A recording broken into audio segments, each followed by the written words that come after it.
चलिए पहला प्रश्न से स्टार्ट करते हैं। देखिए पहला प्रश्न कह रहा है बाल्य कृष्ण भट्ट की रचना बातचीत क्या है। आपको एग्जाम में ये भी पूछ सकता है कि बताइए बातचीत के लेखक कौन है, तो कहेंगे बाल्य कृष्ण भट्ट है। और ये किस विधा से संबंधित है, तो कहेंगे ललित निबंध है। ऑप्शन आप लोग का डी यहाँ पर सही आंसर हो जाएंगे। अगला प्रश्न हम लोग देखेंगे। अगला प्रश्न, बाल्य कृष्ण भट्ट किस युग के निबंधकार थे। बाल्य कृष्ण भट्ट जो थे वो किस युग के निबंधकार थे। आपके पास यहाँ पर ऑप्शन दिया जाएगा, तो कहेंगे भारतेंदु युग के निबंधकार था। ऑप्शन क्या जाएगा, बी आपका राइट आंसर। अगला प्रश्न देखिएगा, जयसी थे, जयसी क्या थे, फकीर थे, धनवान थे, पहलवान थे, या फिर इनमें से कोई नहीं। तो हम लोग पढ़े थे कि मलिक मोहम्मद जयसी वो क्या थे, फकीर थे। ऑप्शन आपका सी बिल्कुल सही आंसर हो जाएंगे। अगला प्रश्न देखेंगे, जयसी हिंदी साहित्य के किस काव्य धारा से जुड़े थे। बताइएगा जयसी जो है वो हिंदी साहित्य के किस काव्य धारा से जुड़े थे, तो कहेंगे पारमार्गिक शाखा से जुड़े थे। ऑप्शन आप लोग का क्या जाएगा, तो बी बिल्कुल सही आंसर हो जाएंगे। ठीक है, अगला प्रश्न देखेंगे हम लोग, जयसी की काव्य की भाषा कौन सी है। जयसी की काव्य की भाषा कौन सी है। आपके पास चार ऑप्शन है, तो हम लोग पढ़ा है कि जयसी की जो काव्य की भाषा है वो अवधी है। ऑप्शन क्या आ जाएगा, तो ऑप्शन सी आपका बिल्कुल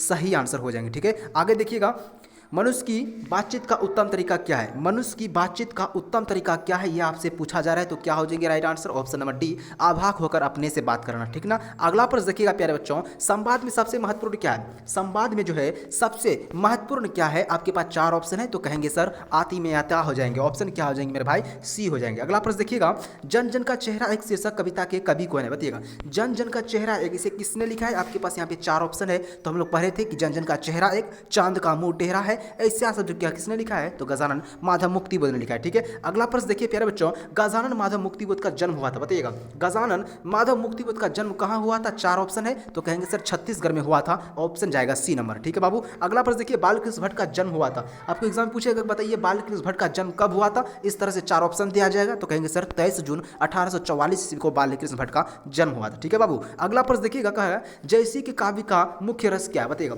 जयसी की जो काव्य के मुख्य रस है वो क्या है प्यारे बच्चों। ऑप्शन नंबर देखिए इसका बी हो जाएंगे श्रृंगार रस है। ठीक है ना। आगे देखिएगा मेरे भाई, जयसी ने रत्नसेन तथा पद्मावत की कथा को किस प्रकार जोड़ा है। बताइएगा जयसी जो है पद्मावत की कथा और जो है रत्नसेन की कथा को किस तरह से जोड़ा है, तो कहेंगे प्यारे बच्चों रक्त रूप लई लगाकर। ऑप्शन आप लोग का सी बिल्कुल सही आंसर हो जाएंगे। यह भी क्वेश्चन आपके प्यारे बच्चों एग्जाम में पूछा जाता है। ठीक ना, तो आप लोग क्या करिए, चैनल को सब्सक्राइब कर लीजिए, जब भी हम आपको वीडियो डालेंगे आपके पास नोटिफिकेशन चला जाएगा। ठीक ना, और इस तरह से क्वेश्चन आप लोग अगर पढ़ लेते हैं तो आपका अच्छा नंबर ला जाएंगे। ठीक ना। अगला प्रश्न देखिएगा बाबू, कह रहा जयसी ने रत्नसेन और पद्मावत की कथा को किस प्रकार सींचा है। अभी हमने आपको बताया है किस तरह से सींचा है, तो अपने आंसुओं से सींचा है। ऑप्शन क्या जाएगा, ए हो जाएंगे। और रक्त रूप लई भी देगा ऑप्शन में, तो वह भी सही आंसर हो जाएगा। ठीक ना। अगला प्रश्न देखिएगा, चंद्र शर्मा गुलेरी किस सती के प्रमुख लेखक है। बताइएगा चंद्र शर्मा गुलेरी जो है वो किस सदी के प्रमुख लेखक है। ऑप्शन क्या हो जाएगा मेरे भाई, ऑप्शन नंबर इसका सी हो जाएंगे 19वीं सदी के। ठीक ना। आगे देखिएगा बाबू, कह रहा है गुलेरी जी ने कुल कितनी कहानी लिखी है। बताइएगा गुलेरी जी, चंद्र शर्मा गुलेरी जो है वो कुल कितनी कहानी लिखे हैं। आपके पास यहाँ पे चार ऑप्शन है प्यारे बच्चों, इसका आंसर क्या हो जाएंगे, तो कहेंगे सर 3 कहानी लिखी है। ऑप्शन आपका राइट आंसर सी हो जाएंगे। अच्छा प्यारे बच्चों, एक बार आप लोग कमेंट कीजिएगा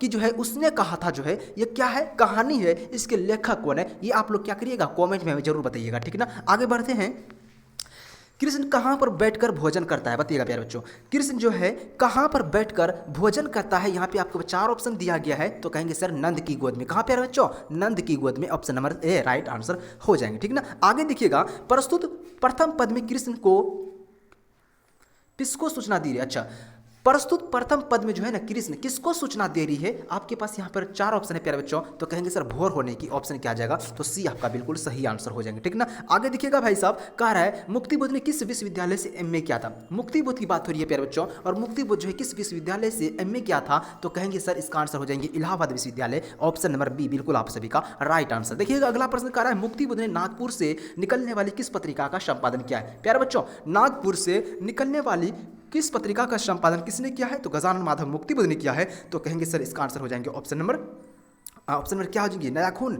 हाँ बिल्कुल, ऑप्शन नंबर सी हो जाएंगे नया खून। ठीक ना। आगे बढ़ते मेरे भाई, कह रहा है सूरदास किस चीज की भूख थी। बताइएगा सूरदास को जो थी वो किस चीज की भूख थी। आपके पास यहाँ पे 4 ऑप्शन है, सूरदास को किस चीज की भूख थी, तो कहेंगे सर कृष्ण की जूठन की। ऑप्शन क्या जाएगा मेरे भाई, ऑप्शन यहाँ पर हो जाएगा ए नंबर। ठीक ना।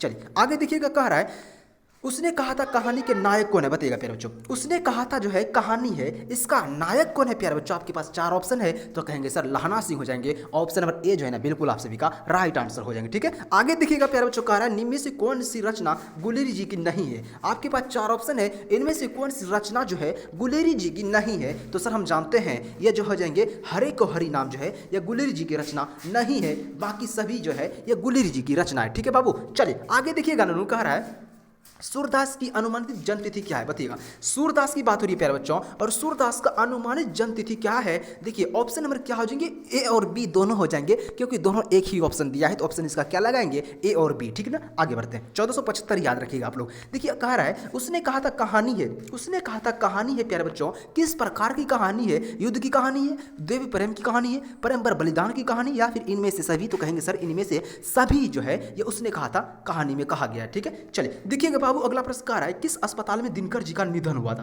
किस अस्पताल में जो है प्यारे बच्चों किसका दिनकर जी का निधन हुआ था। आपके पास देखिए यहाँ पे चार ऑप्शन है, तो कहेंगे सर इसका जो आंसर हो जाएंगे Willingdon nursing home. Option number आप लोग का डी जो है ना बिल्कुल सही आंसर हो जाएंगे। प्यारे बच्चों अभी तक आप हमारे चैनल को सब्सक्राइब नहीं किए हैं, चैनल को सब्सक्राइब कर दीजिए, वीडियो को लाइक कर दीजिए, इसी तरह के जो क्वेश्चन है आपको मिल जाएगा। ठीक ना, काफी इंपॉर्टेंट है प्यारे बच्चों। ठीक है, अगला प्रश्न देखिएगा, जयप्रकाश नारायण किसका दलाल कहा गया, बताइएगा।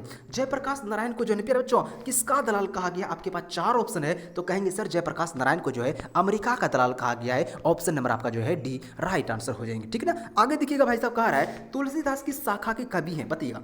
तुलसीदास की बात हो रही है प्यारे बच्चों, और तुलसीदास जो है किस शाखा के कवि हैं, तो कहेंगे सर राम मार्गी शाखा कवि हैं। वहीं आपको प्यारे बच्चों पूछेगा कि बताइए सूरदास किस शाखा कवि हैं, तो कहेंगे सर कृष्ण मार्गी शाखा के कवि हैं। वहीं आपको पूछेगा कि बताइए मलिक मोहम्मद जैसे किस शाखा कवि हैं, तो कहेंगे सर बड़े मार्गी शाखा कवि है। ठीक ना, तो इस प्रश्न का आंसर जो है हमारा ए जो है ना बिल्कुल सही आंसर हो जाएंगे। देखिए अगला प्रश्न है दूसरे पद में तुलसी ने अपना परिचय किस रूप में किया है, बताइएगा।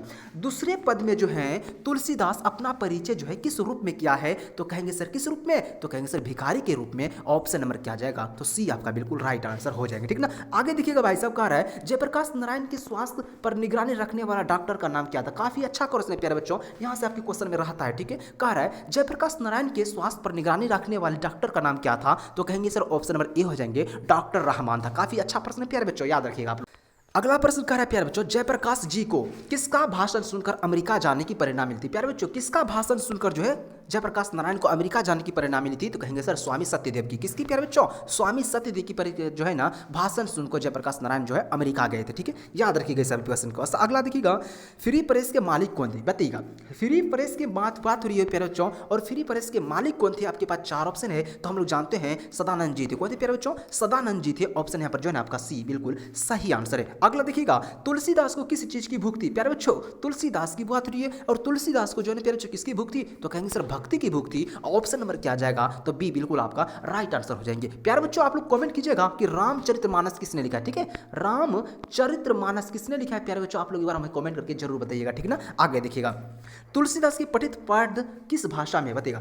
तुलसीदास के जो पठित पद है जो है वह किस भाषा में है, तो कहेंगे सर ये जो है खरी बोली हिंदी है। ठीक ना, ऑप्शन क्या जाएगा प्यारे बच्चों, सी आपका बिल्कुल सही आंसर हो जाएंगे। देखिएगा अगला प्रश्न दिनकर जी का जन्म बिहार के किस जिले में हुआ था। काफी अच्छा प्रश्न है प्यारे बच्चों, यहाँ से आपके एग्जाम में क्वेश्चन रहता है। ठीक है, तो बताइए ना प्यारे बच्चों दिनकर जी का जन्म जो है बिहार के किस जिले में हुआ था, तो कहेंगे सर बिहार के बेगूसराय जिले में हुआ था। ऑप्शन जो ना आपका बी बिल्कुल राइट आंसर हो जाएंगे। और प्यारे बच्चों जानते हैं कि अर्धनारीश्वर किसने लिखा है, तो रामधारी सिंह दिनकर ने लिखा है। एक प्रकार की क्या है, तो कहेंगे सर निबंध है। ठीक ना, और ये निबंध कब प्रकाशित हुआ था, तो 1952 ईस्वी को प्रकाशित हुआ था, याद रखिएगा। अगला प्रश्न देखेंगे हम लोग अर्धनारीश्वर में किस गुण का सन्वय है, बताइएगा प्यारे बच्चों। अर्धनारीश्वर में जो है किसका गुण का सन्वय है। आपके पास चार ऑप्शन है, तो कहेंगे सर नारी और पुरुष का गुण का क्या है, सन्वय है। ऑप्शन क्या आ जाएगा, तो सी नंबर। अगला प्रश्न देखेंगे मेरे भाई दिनकर जी की पहली काव्य पुस्तक कौन सी है, बताइएगा। दिनकर जी की पहली काव्य पुस्तक कौन सी है। आपके पास चार ऑप्शन है, तो कहेंगे सर दिनकर जी की पहली काव्य पुस्तक जो है यह हुंकार है। शायद इसका जो है ना रचना प्यारे बच्चों 1925 में हुआ था। हमको याद तो पूरा नहीं है कान पर, लेकिन 1925 में हुआ था। आप लोग सर्च कर लीजिएगा। ठीक है ना, आगे देखेंगे क्या रहा है किसकी कविता को सुनकर कवि नाभादास सिर झुकाते हैं, बताइएगा प्यारे बच्चों। किसकी कविता को सुनकर जो है कवि नाभादास सिर झुकाते हैं, तो कहेंगे सूरदास की कविता को सुनकर जो है नाभादास सिर झुकाते हैं। तो ऑप्शन प्यारे बच्चों क्या हो जाएंगे, ए आपका बिल्कुल सही आंसर। अगला प्रश्न देखेंगे हम लोग कौन सी रचना नाभादास की है, बताइएगा। इनमें से जो है कौन सी रचना नाभादास की है, तो प्यारे बच्चों हम लोग जानते हैं भक्तमाल जो है किसकी रचना है, नाभादास की रचना है। ऑप्शन बी आपका बिल्कुल सही आंसर हो जाएंगे। ठीक है, अगला प्रश्न देखिएगा दिनकर जी की पहली कविता किस पत्रिका में प्रकाशित हुई थी बताइएगा। दिनकर जी की जो है पहली कविता किस पत्रिका में प्रकाशित हुआ है, आपके पास 4 ऑप्शन है, तो ऑप्शन जाएगा ए नंबर छात्र सहोदर, ठीक ना। 41 क्वेश्चन हो गया, देखते हैं। और अगला प्रश्न, अज्ञेय मूलतः क्या थे? अज्ञेय जो थे वो मूलतः क्या थे? आपके पास 4 ऑप्शन है, तो कहेंगे सर अज्ञेय जो थे मूलतः ये क्या थे?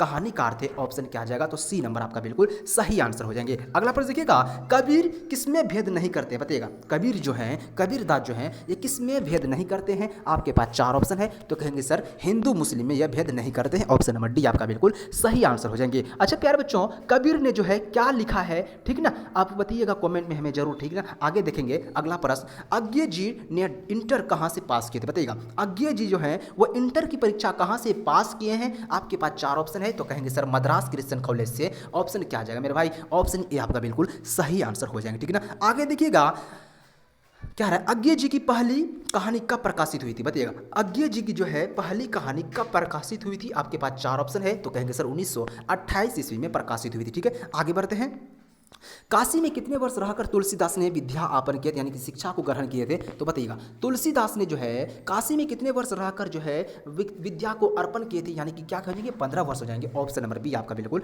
Right answer. अगला प्रश्न देखिए, रामचरितमानस किसकी रचना है?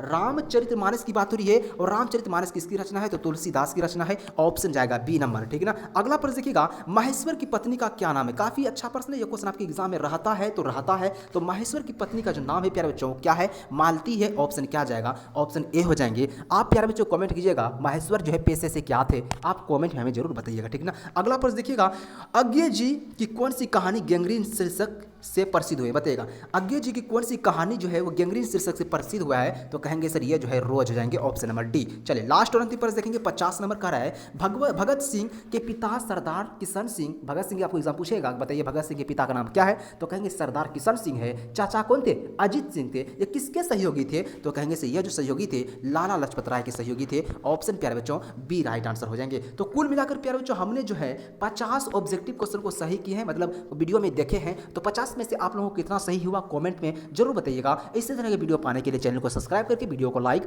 जरूर कर दीजिएगा। मिलते हैं नेक्स्ट क्लास में।